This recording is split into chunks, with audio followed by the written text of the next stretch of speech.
दोस्तों नमस्कार। आपका हार्दिक स्वागत है आपके अपने चैनल लीगल आई। ये अंधकार से प्रकाश की ओर चलने की व्यवस्था का चित्रण करता है।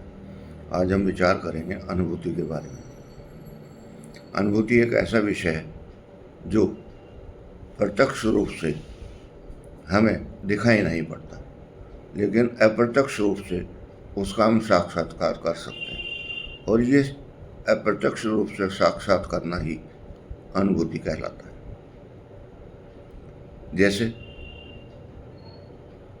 वायु को सिर्फ स्किन ही स्पर्श के द्वारा महसूस कर सकती है, आंखें वायु को नहीं देख सकती, लेकिन स्किन स्पर्श से पहचान सकती है कि अब हवा गर्म है, ठंडी है, नहीं चल रही है। मस्तिष्क को उसकी संवेदना बता सकती है, और यही उसकी अनुभूति है। इसी प्रकार से प्राण की व्यवस्था, सब व्यवस्थाएं अलग अलग इंद्रिय, अलग अलग कर्मेंद्रिय के अनुसार हमारे शरीर को इन्फॉर्मेशन देती रहती है, और जो इन्फॉर्मेशन हमारे मस्तिष्क में चली जाती है और उनका मूल्यांकन करती है और हमें बताती है कि ये अनुभूति है, तो हम प्रज्यूम कर लेते हैं कि वो चीज़ शाश्वत है। और अगर हम ऐसा ना कर पाएँ तो हमें एहसास नहीं होता कि वो चीज़ है भी या नहीं। लेकिन ईश्वर ने ये व्यवस्था ज़रूर बनाई है कि किसी भी चीज़ का एहसास कराने के लिए, हमें उसकी अनुभूति के लिए हमारे इंद्रिय और कर्मेंद्रियों को इतना सशक्त बनाया है कि वो उसका एहसास कर सकती है।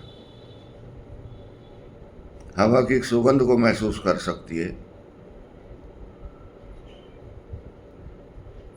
प्राण की उत्पत्ति को सहनशील बना के सूचित कर सकती है, प्रेम की अनुभूति को देखकर, समझकर, बच्चे के हाव भाव देखकर अनुभूति को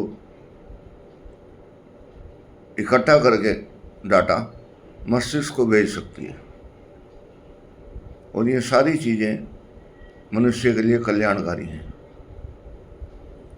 क्योंकि उसके पास लिमिटेड साधन हैं, लेकिन उस लिमिटेड साधन में भी भगवान ने उसको अनमोल चीज़ें दी हैं। फ़र्क ये है कि हम ये समझ तो लें कि भगवान है भी या नहीं। अगर हमें ये अनुभूति हो जाती है कि ईश्वर है और वो हमारी सहायता कर रहा है, तो हमें इधर उधर दौड़ने की आवश्यकता नहीं है, क्योंकि उसका ये एहसास ही हमें पूर्ण बना देता है, और पूर्णता हमेशा अच्छी होती है।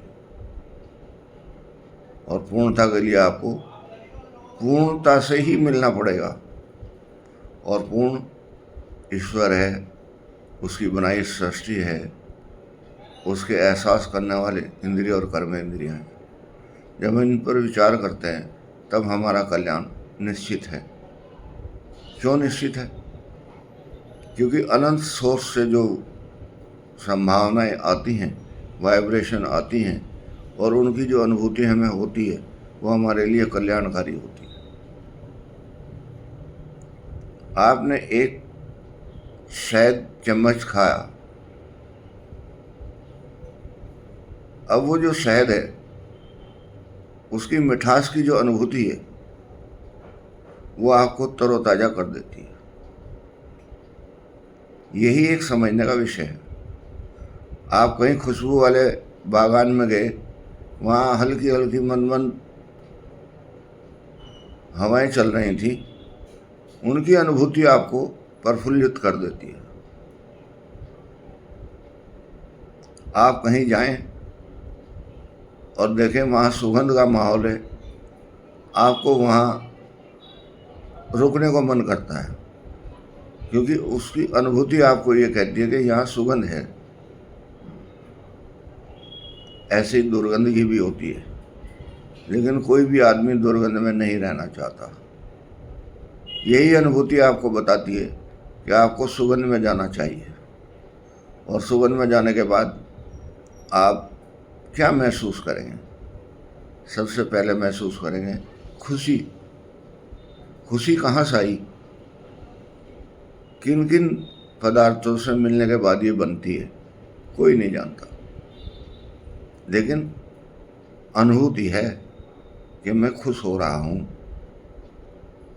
और अगर आप खुश हो रहे हैं और आप 4 आदमी में बैठने के बाद आपकी सामर्थ्य और उनकी सामर्थ्य विचारों के एक ऐसे बंधन में बन जाती है कि सब प्रफुल्लित हो जाते हैं, ये एक अनुभूति है।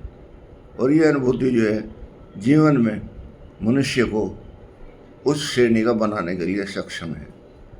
इसी के लिए आदमी प्रयत्नशील है, और इस प्रयत्नशील में सबसे बड़ा माध्यम जो है वो अनुभूति का है, क्योंकि ना आपको ईश्वर साक्षात दिखाई दे रहे हैं, ना और उसके प्रकृति के साधन साक्षात दिखाई दे रहे हैं, लेकिन अनुभूति वो अपनी करा रहे हैं।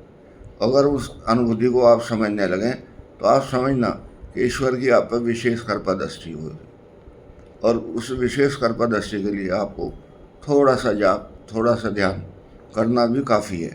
नमस्कार, ऐसा मेरा विचार है।